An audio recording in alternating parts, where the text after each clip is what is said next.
ci wolof ci gàttal El Hadj Assane Gueye salaamaaleykum. waaleykum salaam Hadj Babacar ñu ngi lay ziar di ziar ñëpp ñu ànd ak RFM di leen ñaanal jàmm yi sàkku ñaan ci ñëpp xibaar yeeg jàngoro ji nga xamante ni mooy coronavirus gi ak peeñam Sénégal kenn ku ko amee doomu France la bawoo ca moomeem réew le 26 février léegi ginnaaw si kër docteur dëggal ni daa amee jàngoro ji ba mu ngi ñuy di faj jamono yi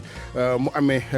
cas boobee bu njëkk Sénégal jamono yu ñuy waajal ndaje yu am solo wàllu diine rawatina ca diwaanu Saloum gouverneur xam leen ni jël nañu fa matuwaay yu am solo sensibilisation gi naka noonu Cap Skirring it daanaka ay bés bu ne ñaari roplaan yu boo ci àddina di vol internationaux teer si fa ca boobaak léegi amu fa ak contrôle waral gouverneur Ziguinchor daal di sàkku ci kër docteur di wan ga ñu jël matuwaay yi ngir léegi képp ku teer si foofe muy ci jaww ji di ci wàllum géej gi it ñu daal di seet saw yaram.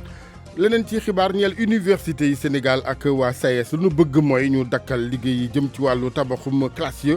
syndicat yi dàqunu xalaat ak dem ci grève bu seen préavis jeexee sport gi Malal Junior Diagne wàllu culture nañ ci ànd ak soxna Ana Rocha yéene kaay ak Mohamed Ndiaye Abdoulaye Diop ci technique bi. jàngoroy coronavirus ci àddina Sénégal daal dina fi gane si kaa bu njëkk démb kilifa yi xamle ko ñu ne doomu France la boo xamante ni 26 février la bawoo woon ca réewam daal di teer si aéroport international Blaise Diagne jaare ci roplaan Air Sénégal moom doomu tubaab bi nag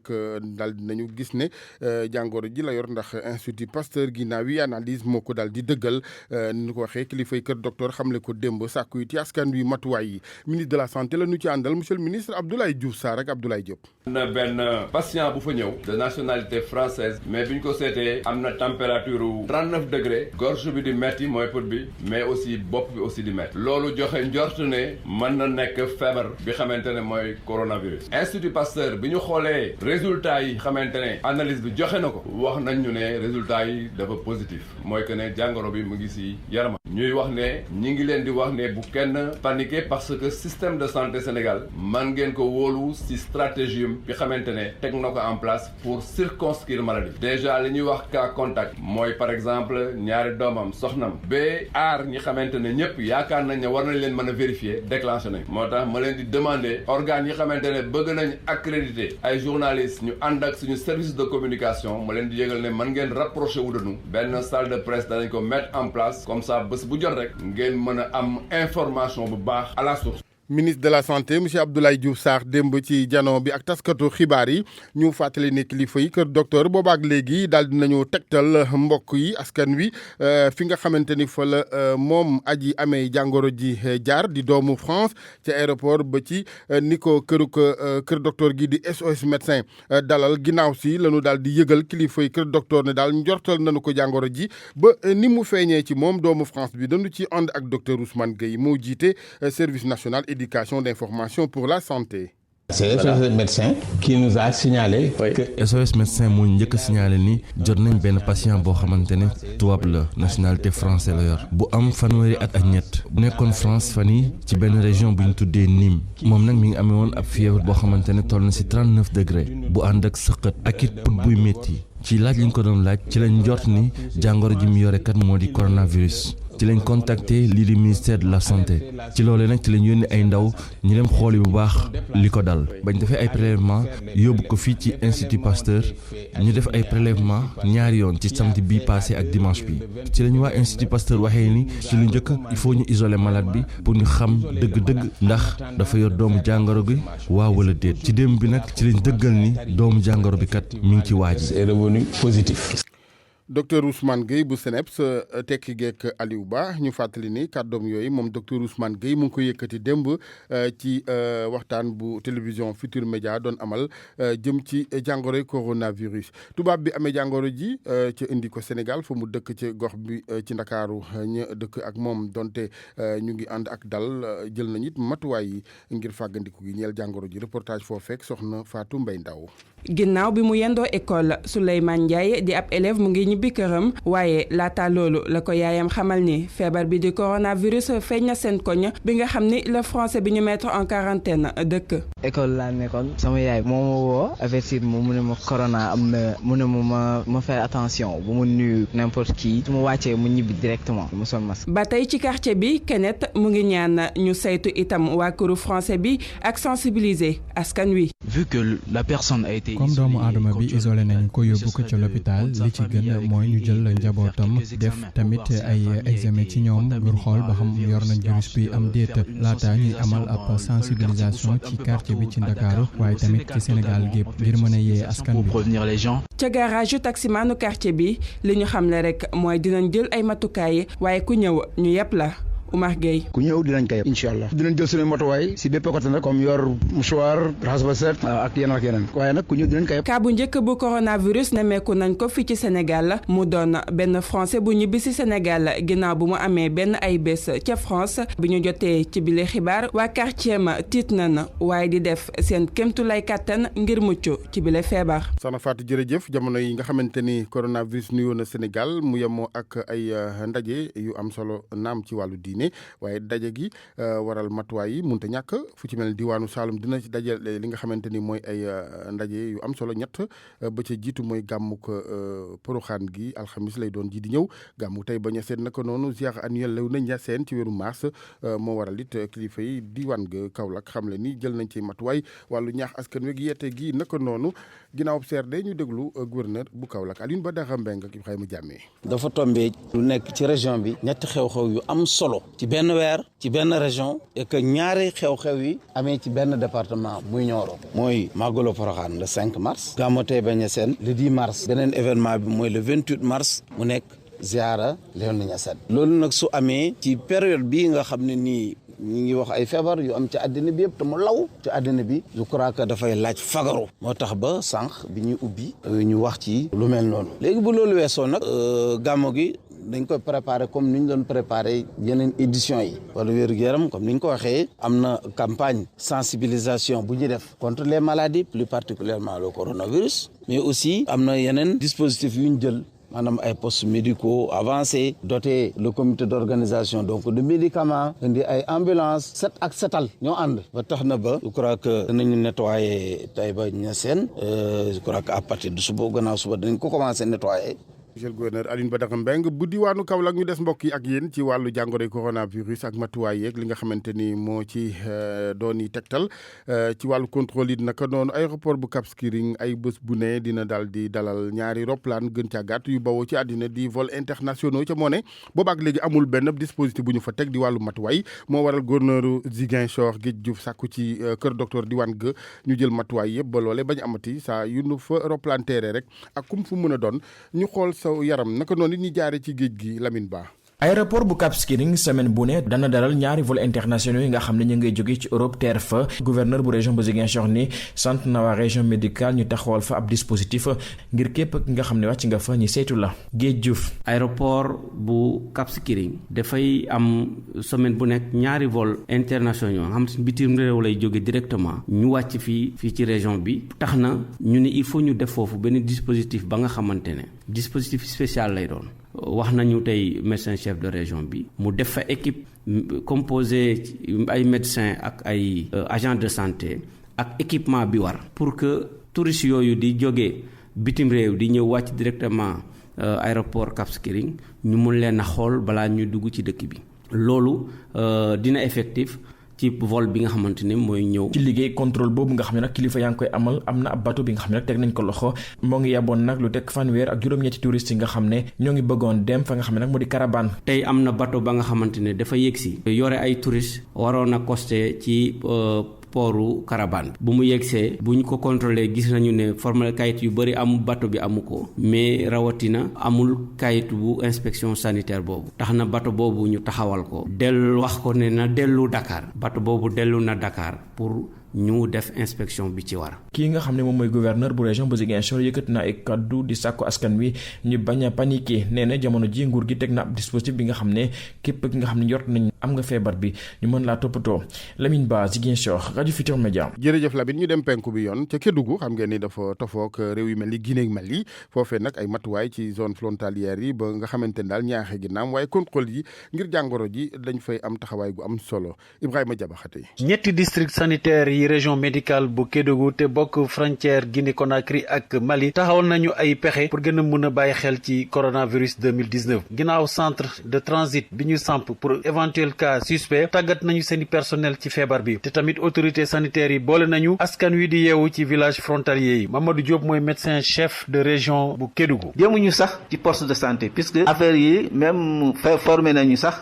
avant même feebar bi ñëw ñoo xam ne ñu ngi ci village yi ñoo xam ne suñu gisee loo xam ne jaaxal na leen ñu informer infirmier bi voilà loolu la ñuy wax CEVAC comité de veille et d'alerte ñetti district bu nekk am na village bu nekk village yi rëy yi am nañu comité de lu ñuy wax CEVAC ñoom même composition yi mun na nekk chef de village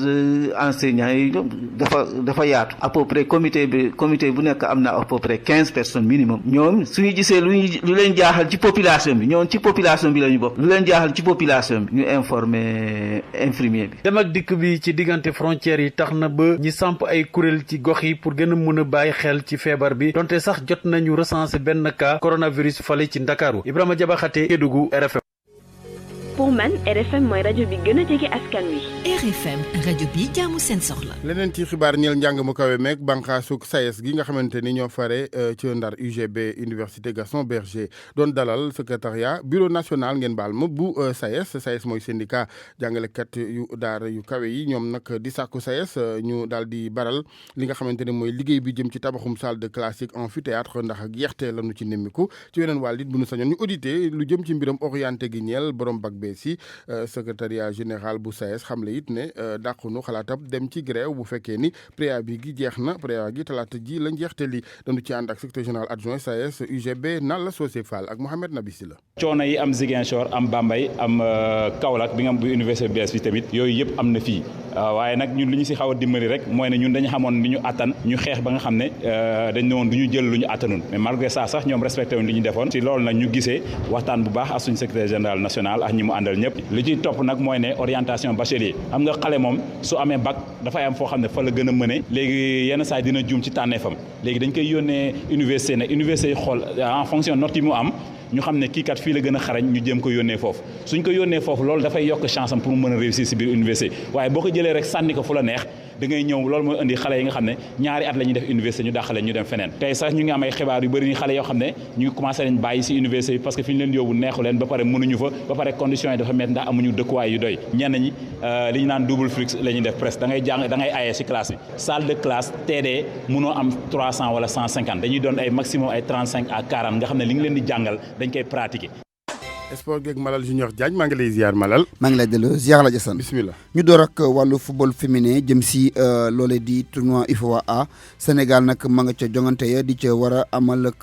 demi-finale ñoom ak Libéria nag la war a kon doon yëf yi nag dina ko bés ni ëllëg lañu ko daal di rek nam ma am ñu ni ca programme ga tam Cap Vert moom moo ca war a laale équipe bu Mali yooyu jongante nag suba si jongante jeneen des ko waxtaanee mu jëm ci tournoi arabe bi nga xam ne Sénégal moo ko nar a final itam Sénégal nag U20 yi war nañ ci laale ëllëg ñoom itam seen diggante ak waa Tunisie ci wàllu rugby la ñuy waxtaanee Aziz Thiam le Sénégalais bi tudd dafa signé kayit nga war a dem rugby ji ci benn dëkk France bu tudd Balagne foofa nag nee nañu daal jënd kuréel bu tudd OFI bu doon liggéey léegi waa fédération bi noo ko fa daal di koon yóbbu moom mi nekkoon sóor bi gën a xarañ ci championnat bi daaw te doon ba rugby te sans fou le score dina fa dem ngir yokk xam-xamam loola nag Jacques Bassène nekk directeur technique fédération rugby bi rafetlu na ko. ñu ngi kontaan trop ci suñu partenariat ak waa Balagne di club bu nekk en Corse parce que ñu ngi joueur bu nekk si ñun tudd Aziz Thiam di pilier am 130 kilos xam ne ñu ngi ko formé fii ci club bu tudd Requin mu ngi waaj a dem mercredi bi incha allah jouer foofu ca France xam nañ ne bu demee du réer parce que janvier dernier am na suñu benn jour bu ñu yóbbuwoon foofu Madiagne Fall donc mu ngi dem fekki ko parce que ñooñu kontaan nañ waaye ñu fàttali ne du càggi ne rugby rek moo ko fa yóbbu parce que sport kenn xamul mën nga tey commencer suba nga gaañu am blessure dootoo mën a jouer donc projet bi ñu am ak waa OFIF maanaam xale bi day dem am liggéey boo xam te ne bii dina ko permettre mu am ci faj ay soxlaam di rugby waale ci wet gi. donc dina dem incha allah mercredi te ñu ngi koy ñaanal bu demee mu réussir ba vraiment mu représenter bu baax rugby sénégalais. ñu daal di itam wax ci rugby gi ba léegi nii amoon nañu tirage au sort mu jëm ci wàllub coupe nag du Sénégal bi noonu programme gi nii lay tëddee Kirène mooy suwe ak waa ASFA loolu dibéer ji di dikk lay doon waaye ca googu léegi itam requin yi dinañu laale sélection U20 waaye samedi moom Dragon mooy suwe ak Sang Fou le score jongante ba ca Wakaam lay xewe ñu waxtaanee wàllub confédération africaine de football mooy kuréel gi ñu dénk wàllu football bi ci Afrique ka nekkoon secrétaire général ba di Mouhad Adji daa tekki ay ndombal tànkam bés ni démb la jébbal leetar ja Ahmad ni moom mënatut a nekk secrétaire général bu confédération africaine football bi teg cee sax ni nag la mu bëgg mooy diir ga nga xam ne ko waroon a toog te sart yi bind ko ngir nga mën a toog ab diir jokkalante ay léngee laataa ngay dem nee na googu di daal la mu bëgg mooy ñu gën koo tënk ba mu gën a mën a teel a takki ay kaakeem ñibbi ni mu gën a gaawee ca dëkkam boobee di Maroc na daam ay yitte lu koy xaar foofa yooyu nag càkkutéef yëpp président confédération africaine bi ñu dénk wàllu football bi di Ahmad nangul na ko mu jëm ci wàllub kon tekki ak wut léegi nag secrétaire général bu bees buy doxal lépp lu jëm ci wàllu football bi ca CAF Adiassane.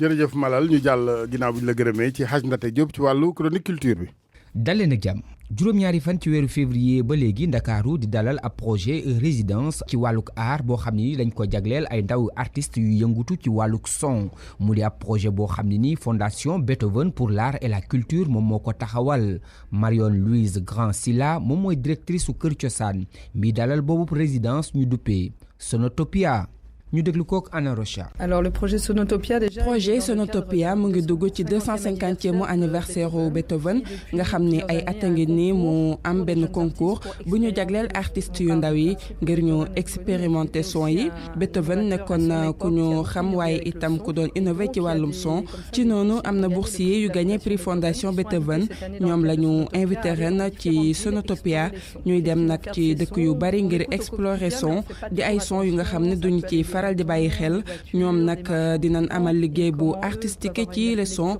ñu fas yéene ko rek fësal ca Bonn ci weeru juin. ñaari artistes yu fekk baax ca Allemagne ak yeneen ñaar yu fekk baax fii ci Sénégal ñoom ñooy saytu son yooyu nga xam ni moom mooy jugee ci capitale bu Ndakaaru gannaaw weer bi nga xam ni liggéey nañu ko moom dañ leen may gët te dinañu taxawal ay création artistique yoo xam ne nii ci son yooyu nga xam ni moom moo tukkee fii ci Ndakaaru lañ koy jëlee. Anna Rocha daje na ak ñoom. musique bi ñu ngi koy defee ak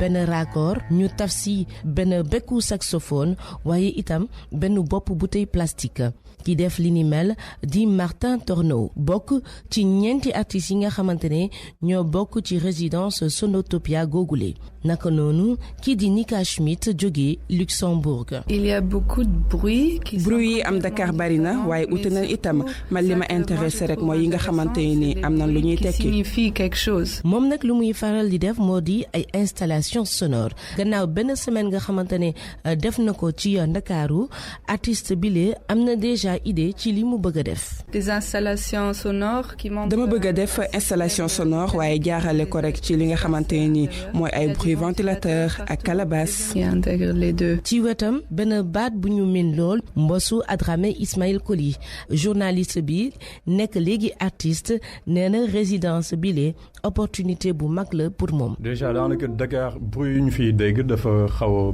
bëri te méngoowul ak lu ñuy dégg ci yeneen dëkk. identité wu Dakar la mën nga yeew wala ci guddi ngay nelaw sax ngay dégg ay xasaayid ngay dox ci biti ngay gis taalibe yi ak seen pot ay xar yu naan mbéyee daanaka da leen di jaaxal torop. artistes yi bokk ci Sonotopia nag ñaari semaine dong ñoo leen dese ngir ñu mën a taxawal seeni création. jageen jëf ci déglu bi fii la ñu yem dig daje ëllëg.